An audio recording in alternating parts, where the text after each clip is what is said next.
Meus queridos, graça e paz do Senhor Jesus. Graças a Deus estamos felizes, estamos alegres por estar na presença do Senhor. Você pode dizer amém? Amém. Queridos, hoje eu estou um pouco preocupado hoje, sinceramente. Hoje eu levantei de manhã, o meu tablet que eu tinha preparado, o meu sermão hoje, ficou com a tela toda azul. Falei, Jesus, tem misericórdia, agora tirar da cabeça tudo que eu planejei a semana toda. Aí eu dei um toque santo nele e ele voltou a funcionar. Olha que maravilha, né? E há um mês atrás eu preguei aqui, tinha só dois pastores me olhando, só o pastor Fabiano e o pastor Ari. Agora tem o pastor Valteci, pastor Félix, Cláudio Miro, pastor Ari e o pastor Daniel lá atrás. Mas aprove Deus estarmos aqui nesta manhã, e eu tenho certeza que Deus ele vai falar conosco. Eu fiquei muito tocado com a oração do pastor Cláudio Miller aqui alguns instantes atrás, essa oração tão ungida, que se ele tivesse feito o apelo, eu tinha aceitado Jesus de novo, irmão, só com aquela oração. Eu fiquei tocado, você ficou? Porque demonstrou, nas palavras dele, aquilo que nós estamos precisando, estamos vivendo neste momento.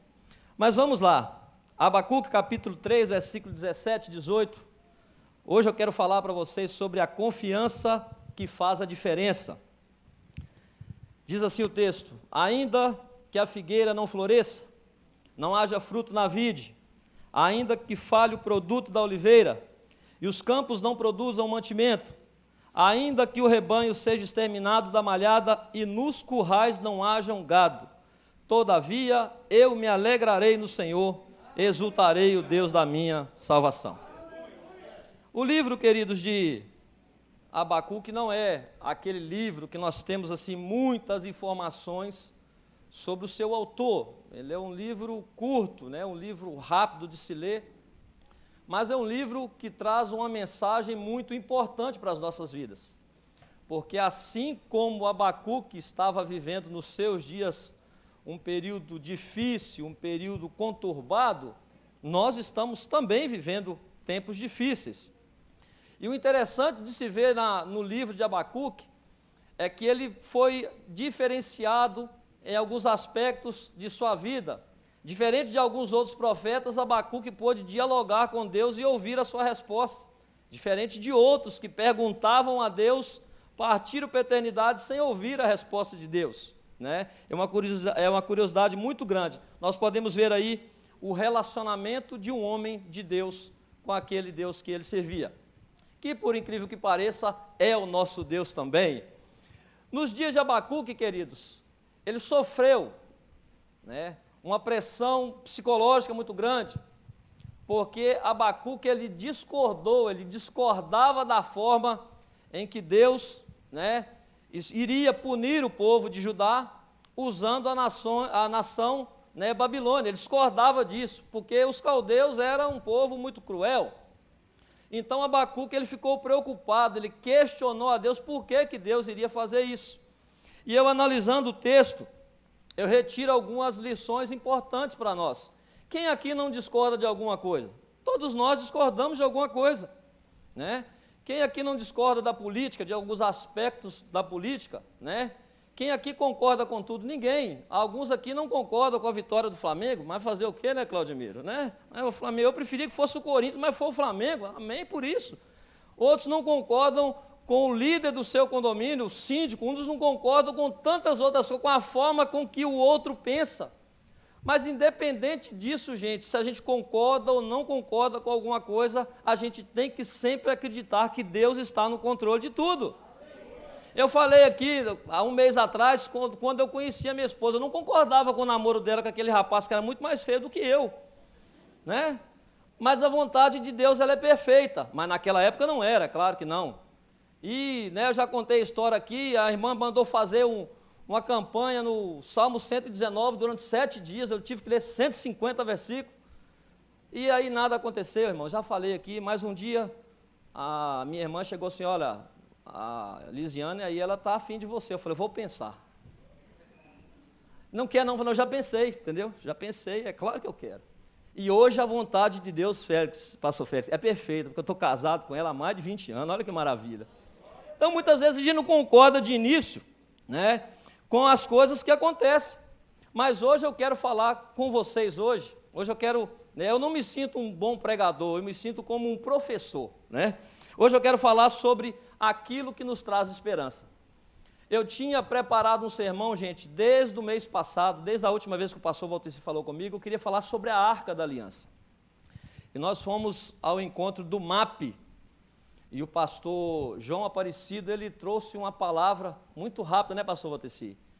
E eu fui sensível à voz de Deus, eu tive que mudar todo o meu sermão de quarta-feira para cá, de quinta-feira para cá, porque a gente precisa entender o que Deus está falando com a igreja, a gente precisa ser sensível à voz de Deus. Então eu fui sensível, deixei aquela mensagem, né, para uma outra ocasião, que Deus permita, e quero falar sobre confiança, porque confiar, gente, não é algo muito fácil. Demonstrar crença em Deus, fé em Deus, principalmente porque as pessoas gostam de confiar quando a coisa está boa, né? E Abacuque, ele demonstrou ser diferente, não porque foi um homem super especial, não porque a época em que ele viveu era uma época boa, propícia, não, ele demonstrou ser especial pelo momento difícil que ele viveu. E é assim que nós, os cristãos, demonstramos para Deus o quanto nós valemos, o quanto nós somos diante dele, não é quando a situação está boa, é quando a situação está ruim. Dizimar quando a conta está lá em cima é bom, é fácil. Agora, dizimar quando a coisa está ruim, aí é que o sujeito prova o quanto ele vale. Lembra-se de José? José provou o quanto valia para Deus, não é quando ele era governador do Egito, foi quando ele esteve diante da mulher de Potifar, porque é na dificuldade, gente, que a gente prova para Deus o quanto nós valemos. Sadraque, Mesaque e Abidnego mostrou para Deus o quanto valia, não era quando eles estavam caminhando no palácio, como servos, né, como pessoas especiais, mas foi quando eles tiveram que dobrar perante a estátua de Nabucodonosor. Foi aí que eles mostraram para Deus o quanto eles valiam. E eu aprendi, queridos, que o segredo de um bom cristão é ele demonstrar o quanto ele pode ser fiel em meio às dificuldades. Eu aprendi isso, que o segredo do sucesso de um cristão é ele esperar em Deus, confiar em Deus, né? Porque eu queria que você até escrevia aqui, pergunte para si mesmo, o quanto você tem confiado em Deus? Faça uma reflexão aí, porque eu converso com muita gente e eu vejo muitas pessoas se frustrando na sua vida, porque confiança, gente, ela não é como um caixa automático que você vai lá, enfia o cartão e sai uma dose de confiança. Não é assim que as coisas acontecem. Confiança, às vezes, ela tem que ser construída, é devagar, não é da hora para o dia, não é da noite para o dia. Eu trabalhei, e às vezes para a gente confiar em Deus, a gente tem aquele período que muita gente não gosta de passar, que é chamado período da espera, né? Quem aqui gosta de esperar, levanta a mão. Ninguém gosta de esperar. Quem está aí recebendo o auxílio emergencial, passa em frente à Caixa Econômica, o Banco do Brasil, eu vejo aquelas filas quilométricas ali, e a pessoa vai ficar ali 4, 5, 6 horas na fila. Ninguém gosta daquilo, mas ele espera porque ele sabe que tem algo para receber. E assim somos nós na vida cristã. Por que a gente espera, confia em Deus? Por que Abacuque esperou e confiou em Deus? Porque ele sabia que de Deus vem a resposta para tudo o que ele precisava. E assim acontece conosco. Confiança depende de quanto nós acreditamos e não depende de quanto nós achamos. Porque a resposta de Deus, queridos, ela pode vir bem depois, né, daquilo que a gente pensa. Foi o caso, né, por exemplo, de Jeremias, que profetizou e não viu sequer aí 40% ou 50% das suas profecias se cumprirem, né? Isaías também.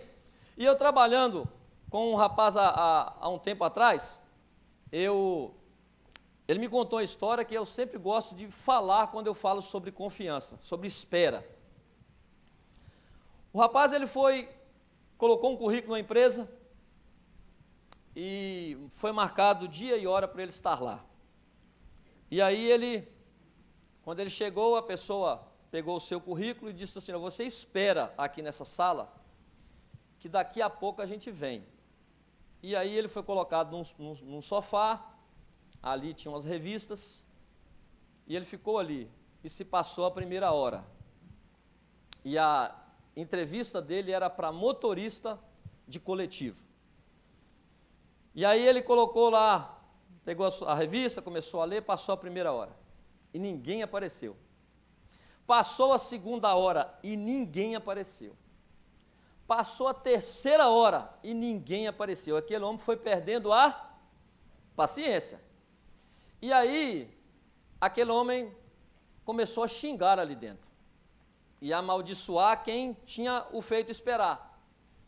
E passou a sexta hora e passou a sétima hora. Quando passou a oitava hora, alguém apareceu na porta e lhe disse: olha, o seu currículo é excelente.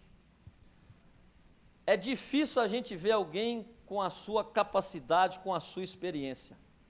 Mas, infelizmente, o senhor não pode entrar nos quadros da nossa empresa. Ele falou: por quê? Se eu já sou experiente, tenho aí, né, tudo que vocês precisam.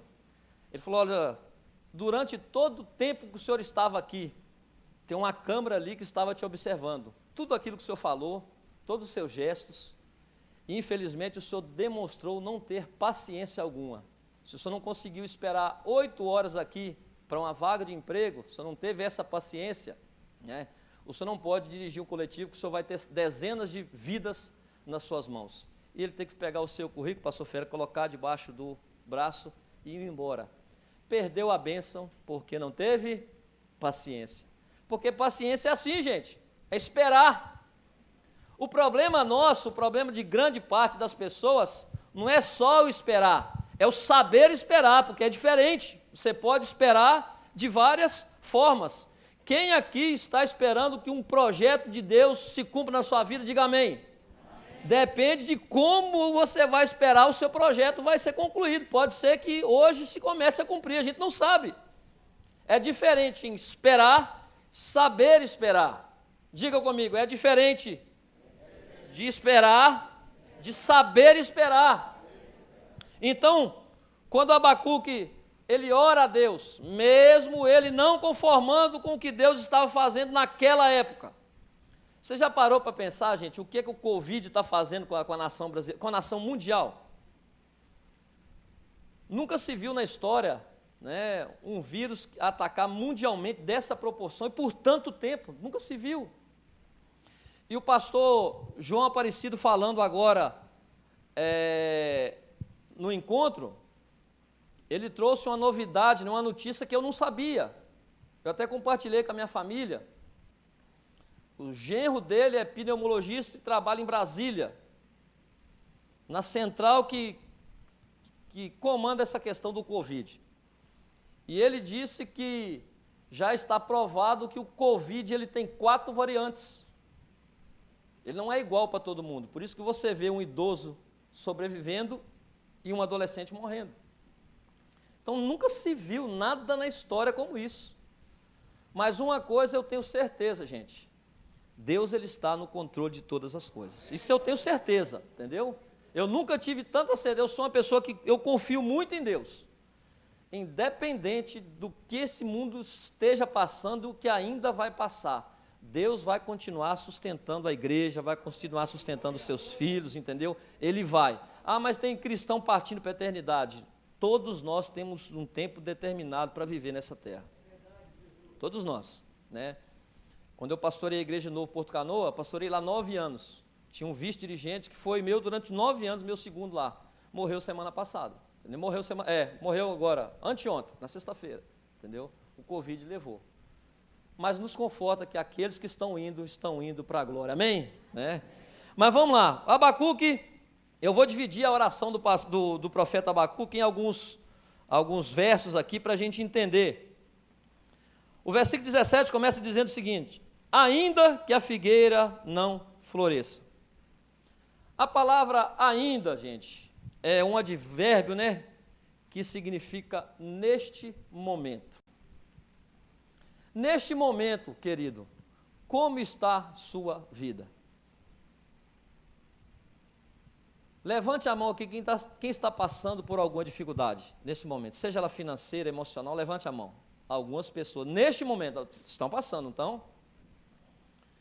Quando a gente diz assim, quando essa palavra Abacuque diz o seguinte, ainda que a figueira não floresça, ele está dizendo aqui, nesse momento, vamos esquecer o que passou, o que ainda vai vir, mas nesse momento, eu não concordo com o que Deus está fazendo.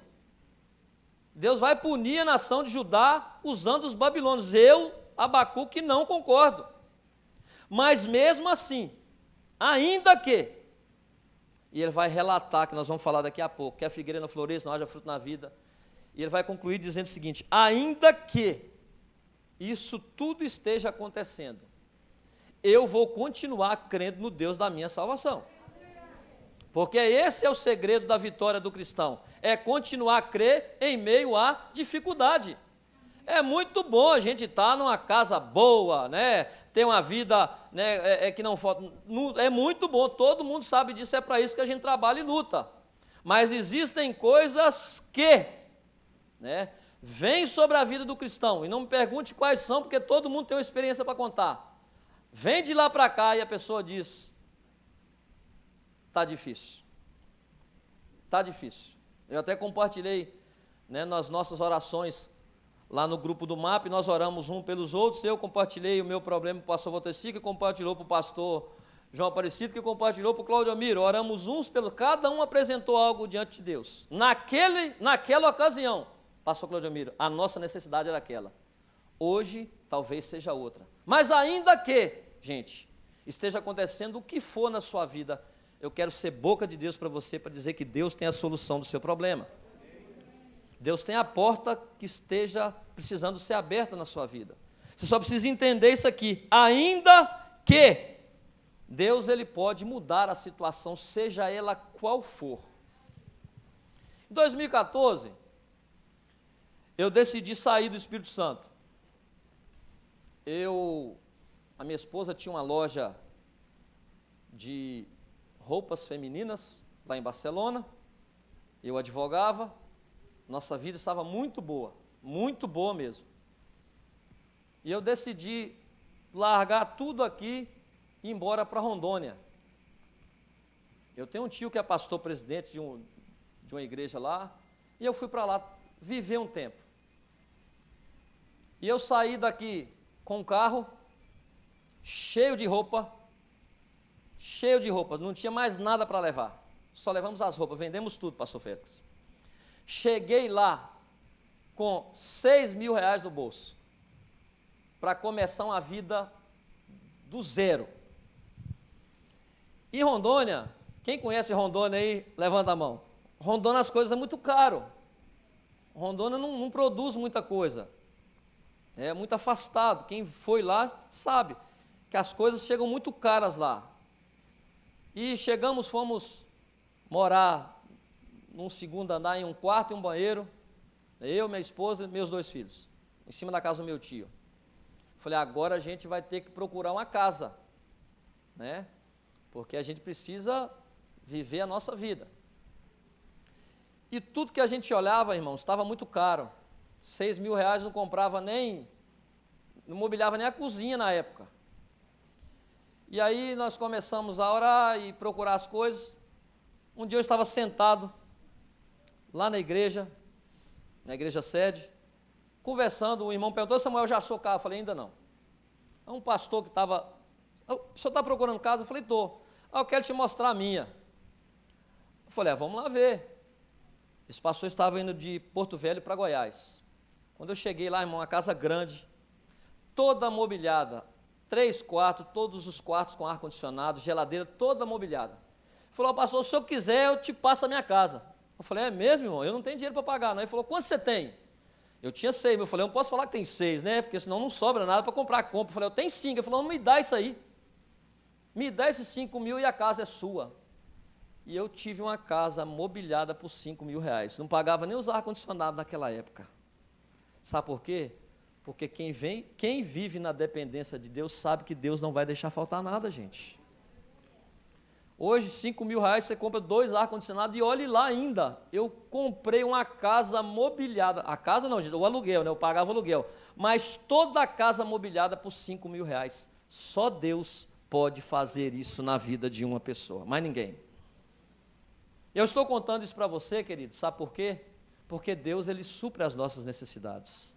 Deus não deixa faltar. Davi, né, Salmo 37, se não me engano, versículo 25, diz: fui moço, hoje sou velho, nunca vi o justo desamparado, nem a sua descendência mendigar o pão. Então, crer, acreditar em Deus, ter fé em Deus, é uma atitude nobre. Eu gostaria de ler uma frase que eu vi recentemente, uma pessoa dizendo, um ator chamado Colin Firth, ele diz o seguinte: ser nobre não é ser superior ao seu próximo, e sim sobre aquilo que você já foi. Eu peguei essa palavra e trouxe para a minha vida com a seguinte definição: acreditar em Deus é ser uma pessoa nobre. Vocês concordam comigo? Acreditar em Deus é ser uma pessoa nobre diante de Deus. Até porque o que eu poderia não estar acreditando, não acreditar ontem, mas se hoje eu acredito, já me tornei uma pessoa nobre, porque ser nobre é ser superior àquilo que eu já fui um dia, e não aquilo, não sobre o outro que está próximo de mim. Mas vamos lá.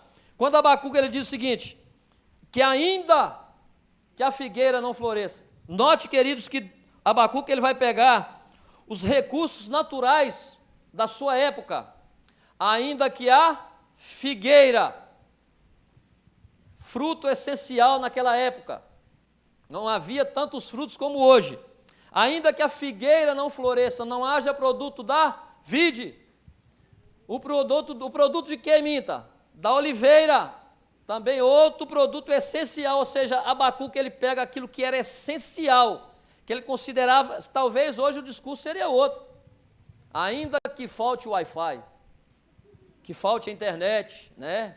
A roupa de marca, o carro bonito, né?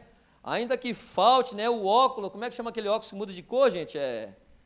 As lentes transition, né, que muda de cor no sol. Ainda que ele pegou aquilo que era essencial para descrever que Deus ele não deixa faltar aquilo que é essencial. Pode a gente não ter para sobrar e jogar fora, mas Deus não vai deixar faltar para você, isso eu garanto. Pode não ter aí para rasgar dinheiro, mas Ele não vai deixar faltar, porque é promessa dEle. Então, quando Ele pega essas coisas ali, né, Ele está dizendo aqui aquilo que é essencial. Trocando em miúdos para nós, Deus Ele cuida de tudo. Amém, queridos? Então, quando eu passei a analisar esse texto, eu fiz uma análise do ano passado, até pela própria palavra do pastor lá no encontro, como a vida da gente mudou. Eu até falei isso aqui na mensagem passada, o mundo já não é mais o mesmo, gente. Eu estava vendo aqui apresentar uma criança, não pode nem pais pegar, né, pastor Félix? Coisa que era rotina, a rotina mudou. E a gente não sabe ainda o que vai vir pela frente. Não sabemos quais são as mudanças que virão, se vai melhorar, se vai piorar, a gente não está no controle disso, só Deus está. Mas independente disso, querido, eu creio que Deus é conosco, amém? Glória a Deus. Continuando, todavia eu me alegrarei. Todavia é uma conjunção verbal que traz a seguinte informação: ainda assim. Primeiro ele diz ainda, ou seja, neste momento. Ele passa e diz assim, todavia, que significa ainda assim. O que isso ensina para nós? É que nem sempre as coisas são do jeito que a gente pensa que serão. Eu estava vendo, né, uma pessoa descrevendo alguma coisa sobre a pandemia, e ele até usou em tom de brincadeira no ano de 2020, ele falou assim, triste ficou aquele que comprou a agenda para 2020, né? Ou seja, passamos o ano quase todo dentro de casa. Quando o Abacuque diz o seguinte, ainda assim, ele ensina para mim, queridos, eu acredito que ensina para todos nós, é que nem sempre as coisas vão continuar do jeito que a gente pensa que serão. Elas não vão acontecer no momento que a gente pensa que vai acontecer, mas ainda assim, Deus é Deus. Ainda assim, Deus está no controle de tudo. E o que vai fazer a diferença no final de tudo, queridos, é a forma com que nós entendemos isso. Porque sobre nós está um negócio chamado poder da escolha, o poder da decisão. Há uns anos atrás eu vi um filme, que me indicaram, chamado Remanescentes, Os Esquecidos por Deus. E esse filme ele relata a história do arrebatamento, contada numa versão cinematográfica, é claro. E fica um grupo de jovens, e eles entendem que Cristo voltou, e que eles agora precisam se separar, para fugir da perseguição e aguardar o final de todas as coisas. E no decorrer daquele filme, querido, nós vemos aí, salvo a memória, uns 8 a 10 jovens que eles começam a sofrer por causa daquilo, uns até morrem, mas no final, quase todos eles mudam a opinião que tinha no início do filme, que não estava nem aí para o Evangelho, para Cristo. Eles mudam e chegam ao entendimento de que eles precisavam, eles mudam a sua forma de pensar. Mas um jovem, umzinho, ele decide não mudar de pensamento. Enquanto todos os outros caminham para caverna para aguardar o dia, ele decide ficar sozinho. E alguém pergunta, mas você não vem por quê? E ele diz o seguinte, pastor Valdeci, eu não vou porque eu não quero ir. Ou seja, sobre nós, queridos, nós temos o poder da decisão. Tem gente que quer ser abençoado, tem gente que não quer. Tem gente que quer fazer as coisas, tem gente que não quer fazer as coisas. Sobre nós está esse poder. E é você quem vai decidir, se você quer, acreditar ou não, porque crer é uma opção. Eu creio que Deus pode fazer milagre, amém? Eu não creio que Deus pode fazer milagre, é uma opção minha, seja ela qual for a situação, queridos. Eu quero dizer para você, continue crendo no Senhor, porque Ele tem a resposta que você precisa. Sobre a vida do profeta Abacuque, ele não foi uma pessoa melhor do que eu e você, queridos. Quem gosta de ver filmes, a gente vê as produções cinematográficas criando super-heróis como Mulher Maravilha, Superman e companhia, pessoas indestrutíveis. E quando a gente lê a história, Abraão, Isaac, Jacó e tantos outros, a gente pode ser induzido ao erro de pensar, esse camarada era melhor do que nós. Eles eram diferentes, deviam ter uma camada dupla de pele, todos os olhos azuis, inteligência magnífica. Não, queridos, eram pessoas como nós, padecendo dos mesmos defeitos, muitas vezes até das mesmas enfermidades, mas foram pessoas que fizeram diferente de nós algumas coisas, e o que eles fizeram diferente, fizeram aqui, aqui dentro, porque aqui fora era tudo igual. O que fizeram diferente foi aqui, na forma de pensar.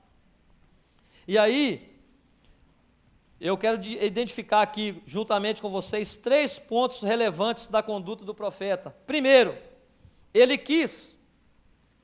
Diga comigo, eu quero. E decida aí o que você quer com Deus, tá bom? Ele quis. Em Abacuque 3, quando ele está encerrando o seu livro, o seu pequeno livro, ele diz o seguinte: aviva, ó Senhor, a tua obra no meio dos anos, faze com que ela seja conhecida no meio dos anos. E aí qual é a lição que eu tiro aqui para nós, queridos? Que para receber de Deus algo é preciso eu querer, muito bem. Para receber alguma coisa de Deus é preciso eu querer. Tem um negócio chamado livre-arbítrio, que é aquele poder de decisão, da escolha, enfim, que você já conhece. eu preciso querer alguma coisa da parte de Deus. Deus, ele não é uma pessoa que invade corações e faz lá uma mudança sem a pessoa querer. Ele não faz isso nem na igreja. Apocalipse, ele está lá, eis que estou à porta e quê? A porta de quem que ele estava batendo? Da igreja, não era do coração, não era da igreja que ele estava batendo, ou seja, ele não estava tendo nem oportunidade para entrar na igreja, porque é assim que Deus faz, ele deixa você, por sua livre, espontânea vontade de buscá-lo, e quando ele encontra alguma pessoa que está buscando em espírito e em verdade, Deus tem prazer em abençoar essa pessoa. Eu tenho certeza, gente, eu estou saindo daqui abençoado nessa manhã, porque eu vim, né? E aquele que vem, de maneira nenhuma ele lança fora. Levante a sua mão, deixa eu profetizar na sua vida nessa manhã. Eu costumo fazer isso nas minhas pregações. Senhor, neste momento todos nós viemos aqui com alguma coisa para apresentar diante do Senhor, não só porque hoje é um culto matinal, mas porque nós sabemos que o Senhor está aqui nesta manhã. E se o Senhor está aqui nessa manhã, o Senhor é poderoso, ó Deus, para resolver qualquer conflito, qualquer situação, mudar qualquer situação, ó Deus, trazer, ó Deus, projetos que estavam esquecidos, ó Deus, à tona novamente. O Senhor tem poder para tudo. E o Senhor requer de nós uma coisa nessa manhã, que nós continuamos crendo no Senhor. Em nome de Jesus, amém. Então Deus, ele olha, Senhor, queridos, para a nossa vontade. Eu quero fazer isso, Senhor, eu preciso. O Senhor abre a porta, o Senhor me abençoa, fala comigo, Senhor. Querer, gente, eu desde o início do mês, eu preparei aquele sermão sobre a arca, pastor Félix. Eu fiquei assim, eu falei, meu Deus, é tanta informação que eu não sei se eu vou dar conta, é muito. Preparei aquele sermão. Mas eu tive que mudar, porque os planos de Deus não são os meus. Então vamos lá. Deus olha para a nossa vontade, se nós queremos ou não. Eu poderia ter decidido não pregar, poderia, mas eu quis mudar porque o Senhor falou no meu coração. Então, quando nós olhamos para a palavra, queridos, nós entendemos que a vontade de Deus para nós, ela é boa, perfeita e agradável, mas Ele não quer que você faça nada obrigado. Lembra do jovem rico? Ele chega para o Senhor diz para ele, olha, você tem guardado os mandamentos? Tenho. Tem feito tudo isso, tudo certinho, Senhor. Vende tudo que tens e segue-me.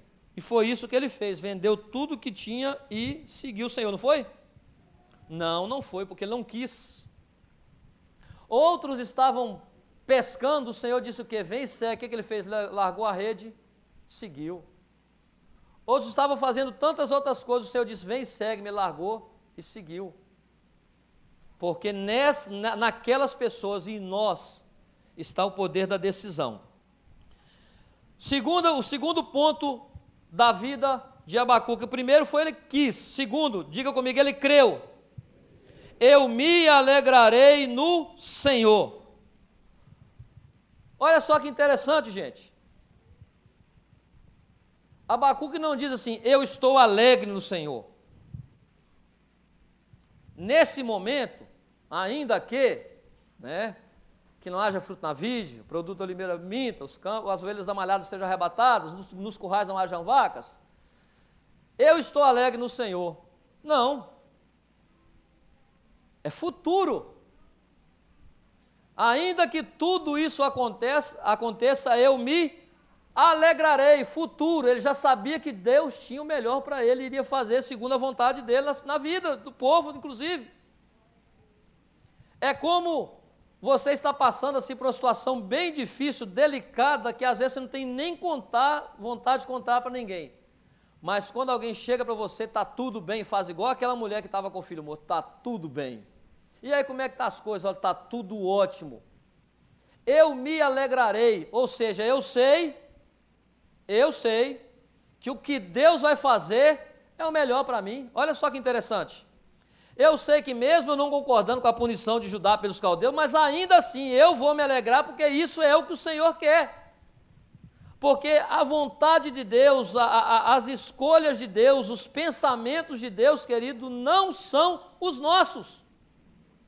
Quantas vezes eu já fiz um negócio eu já celebrei um contrato, eu já fiz alguma coisa e não deu certo, que depois eu olho e falei, meu Deus do céu, se tivesse dado certo, eu tinha me dado mal.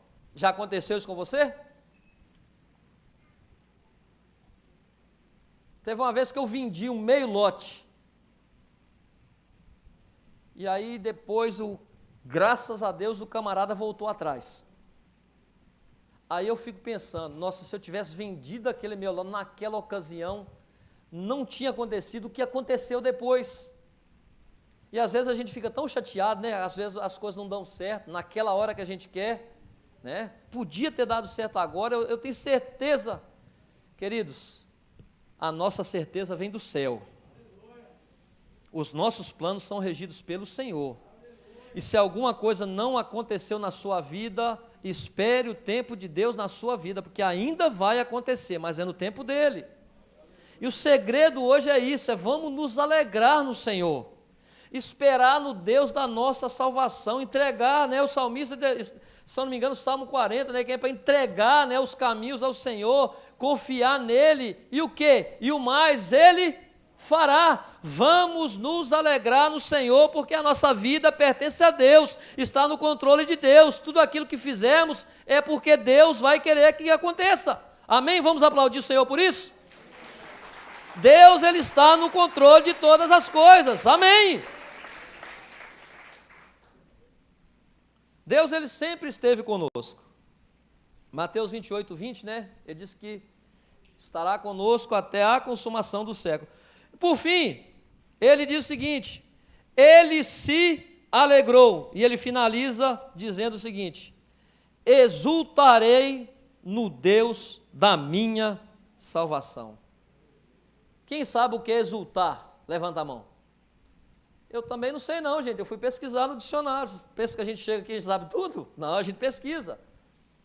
Exultar é transbordar de alegria, olha só. Aleluia, irmão, é difícil transbordar de alegria quando a gente está vendo que Deus está fazendo aquilo que é contrário ao que a gente quer. É difícil. Olhe para o profeta agora, um conflito interno muito grande, vendo Deus fazer com o povo de Judá aquilo que ele não queria, porque ele queria que Deus fosse brando com o povo de Judá. Mas Deus disse, não, vou mandar os caldeus, os babilônicos, para punir esse povo. Aí o homem, em meio a essa situação, ele diz o seguinte, ainda assim, eu vou transbordar de alegria no meu Deus. Gente, é uma confiança que excede muitas vezes até o nosso entendimento. Ah, irmão Samuel, mas isso é difícil de acontecer. Fácil é 1 mais 1. Isso que é fácil. É difícil, mas como eu falei para vocês no início, é nessas horas que Deus olha lá de cima e vê um servo dele transbordando de alegria por algo que ele ainda às vezes nem sabe o que vai acontecer. Olha lá e diz, não, eu vou abençoar aquela pessoa. Porque está lá, ó, está passando por aquela situação, né? Igual recentemente nós vimos um irmão pregou aqui, disse que estava desempregado há não sei quanto tempo. Não sei o nome dele que pregou aqui. Não sei. Fernando, né? Desempregado. Ele está aí hoje não, né? Mas pregou com alegria, irmão. Que eu saí daqui edificado com a... Eu não conheço pessoalmente, só vejo aqui na igreja, né? Nunca tive a oportunidade de conversar com ele.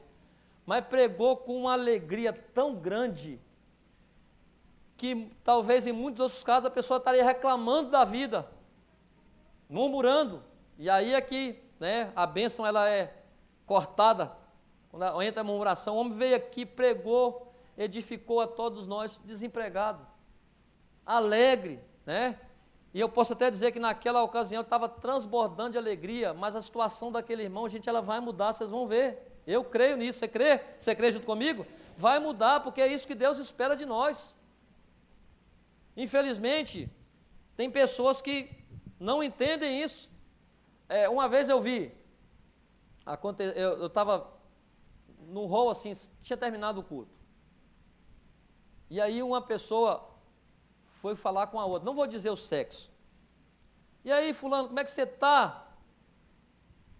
Falou assim, eu não estou muito bem não. Aí ela, você não sabe o que está acontecendo comigo, e falou. Aí a que tinha perguntado falou, isso que está acontecendo com você? O que está acontecendo comigo é muito pior. Aí eu falei, gente, um confronto de negatividade ali, um querendo saber qual dos dois é que está pior. Aí, irmão, fica difícil Deus agir desse jeito. Não é isso que Deus espera de nós, né? Tem gente que é assim, irmão, que você está passando. Meu problema não é nada em relação ao meu. O meu é muito maior do que o seu. Não, gente. Não é assim que nós devemos agir. Está difícil? Está difícil hoje. Mas amanhã é um novo dia. 2020 foi ruim? Foi. Esse ano vai ser melhor. E esse ano eu já quero declarar que já vai ser pior do que 2022, porque 2022 vai ser bem melhor do que 2021. É isso que eu creio. Alguém crê assim comigo? Levanta a mão e dá glória a Deus. É nisso que eu creio. Pode até não acontecer, pastor Fer, mas vou continuar crendo que esse ano é melhor do que o ano passado e vai ser pior do que o ano que vem. Porque é isso que me mantém firme e forte na fé em Cristo. A esperança de que Deus está no controle de todas as coisas. Então Abacuque, ele confiou em Deus em meio às circunstâncias que ele viveu. Por quê, queridos? Quando nós olhamos para o Antigo Testamento, é diferente do Novo, né? No Antigo Testamento nós temos Cristo, né, pelas tipificações, Cristo não estava lá. Então nós vemos, né, aquela questão da tipologia bíblica. Então naquela ocasião era Deus, era Jeová, era só Ele, né? Embora a Trindade, né, já existisse, mas sempre nós vamos ver que é Deus, é Deus, é Deus.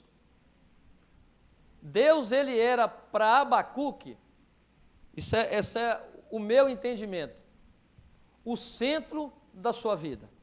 Você concorda comigo? Para Abacuque, Deus era o centro da sua vida. Para ele ver tudo que estava acontecendo, fazer essa oração, entregar tudo aos cuidados de Deus, não havia nada mais importante para Abacuque do que Deus. Então eu fiz aqui algumas pesquisas, né? E na nossa vida, nós conhecemos algumas coisas que, né, eu já estou finalizando, por elas serem o centro das coisas. Vamos lá. O Sol é o sistema do centro solar. Jerusalém é o centro geográfico quanto espiritual da terra.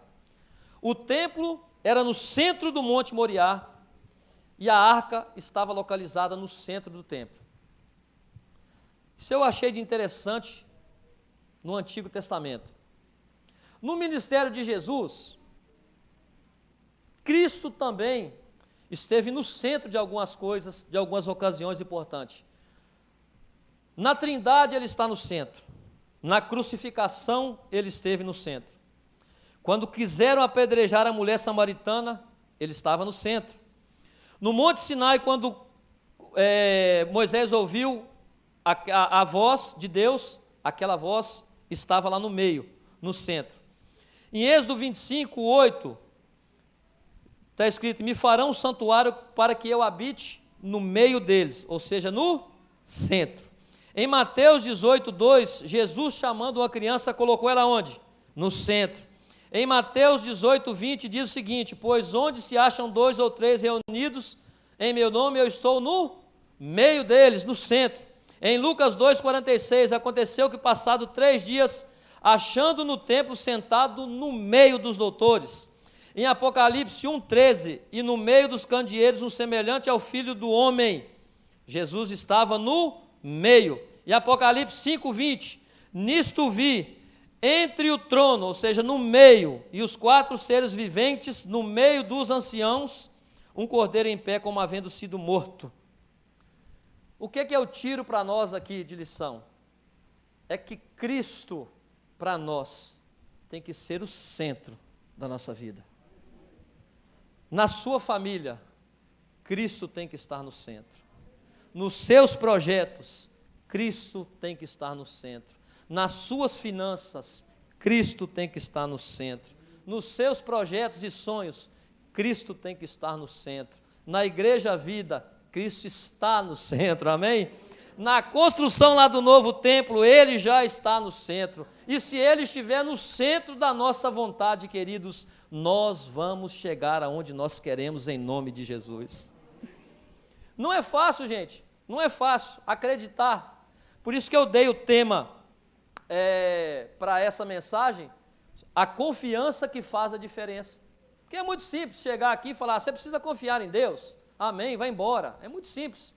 Mas viver isso na essência é muito difícil. Mas é por isso que Deus falou conosco nessa manhã hoje. Que Ele quer que eu e você entenda. Saia daqui, se você sair daqui com a seguinte informação, que Cristo está no controle de todas as coisas, eu já me dou por satisfeito nesta manhã.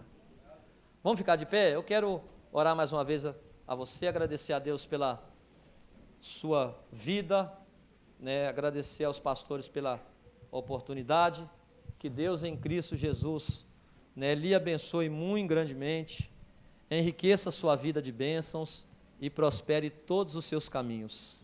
Saia daqui hoje, irmão, com essa informação na sua mente. Deus está no controle de todas as coisas. Você pode até não concordar com o que Deus está fazendo, mas Ele está no controle de todas as coisas. E vai chegar uma hora que Deus vai lhe surpreender, e você vai ver, realmente valeu a pena crer em Deus. No final das contas, sempre vale a pena acreditar em Deus. Por mais que esteja a situação difícil, gente, não está fácil para ninguém. Para ninguém. Desde o menor ao maior, não está. Nós temos privado de tantas outras coisas que a gente não estava antigamente. Mas mesmo assim, ainda que falte o abraço nos amigos, ainda que falte as reuniões das células, ainda que falte o abraço no pastor depois do culto, ainda que falte o aperto de mão, ainda que falte tantas outras coisas, nós vamos nos alegrar no Senhor, exultar o Deus da nossa salvação, porque até aqui o Senhor tem nos sustentado. Reflita comigo agora, quantas pessoas já partiram para a eternidade, mas você está aqui. Quantas pessoas desanimaram, não estão mais vindo à igreja, mas Deus te sustentou e você está aqui nesta manhã. E eu quero declarar sobre a sua vida que Ele vai continuar te sustentando. Não vai deixar faltar o pão, não vai deixar faltar o alimento, não vai deixar faltar o trabalho. E que não falte em você, da parte dele não vai deixar faltar. Mas a sua parte também não deixe faltar a fé nele. Aquela certeza incondicional de que Deus está no controle de todas as coisas. E esse ano, gente, eu quero que você levante a mão para o céu agora. Esse ano pode ser o ano da virada. Pode ser o ano da virada, o pastor Claudio Miro falou aqui. Pode ser o ano da vacina 100%. A gente precisa acreditar nisso. A gente precisa ter mais confiança em Deus. Esse ano pode ser o ano da virada na sua vida emocional, financeira, sentimental, seja o que for. Esse ano Deus pode fazer um milagre na sua vida, eu creio nisso. E eu saio daqui confiante nisso, de que Deus Ele pode fazer algo extraordinário na sua vida. Senhor, nós te louvamos, ó Deus. Louvamos o Senhor pelo teu cuidado, pela tua proteção, ó Deus. Pela forma com que o Senhor tem conduzido esta igreja, pela forma com que o Senhor tem sustentado os pastores, sustentado cada um individualmente aqui nesta igreja. Nós louvamos o nome do Senhor. Sabemos, ó Deus, que muitas coisas nós ainda não podemos fazer, mas a fé incondicional, Senhor, a crença de que isso vai mudar, ela já é uma realidade na vida do teu povo, Senhor. Eu quero crer, ó Deus, que em meio a essa pandemia, a construção da igreja não vai parar. Nós vamos declarar isso agora, porque os recursos vêm do Senhor, ó Deus, a mão de obra vem do Senhor. Eu creio nisso, Senhor. Eu estou aqui, ó Deus, com o coração aberto, dizendo isso para a tua igreja. Eu creio no milagre do Senhor. Eu creio, ó Deus, que aqueles que foram, Senhor, embora por causa da pandemia, com medo, eles vão retornar à sua casa, meu Deus, de braços abertos, ó Deus, para ocupar os lugares que ocupavam nas células, aqui nos bancos da igreja, nas cadeiras. Eu creio nisso, Senhor, porque embora toda essa situação permita nós vivemos da forma que estamos vivendo, o Senhor está olhando do céu para cada um de nós, estendendo as suas mãos, ó Deus, e suprindo cada um nas suas necessidades, e nós cremos no poder do Senhor. Por isso, olha, meu Deus, para nós agora, com olhar de misericórdia e com olhar de bondade, e contempla o coração do teu povo nesta manhã, aberto diante do Senhor, cientes, ó Deus, de que o Senhor estará, ó Deus, conduzindo cada um, ó Deus, aonde quer que for. E assim nós entregamos as nossas vidas nas tuas mãos, ó Deus, em nome de Jesus, amém. Queridos, meu muito obrigado, Deus lhe abençoe.